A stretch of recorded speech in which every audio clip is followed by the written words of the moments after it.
Hello, today I want to show you all a gacha-tuber that I like to watch and is one of my most favorite gacha-tubers.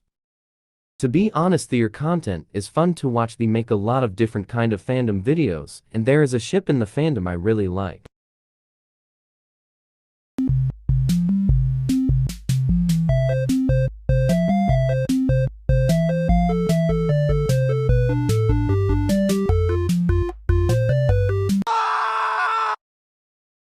Yep, what a classic. Anyway, let's break down the video. In first steps on what they did that was different and great to enjoy.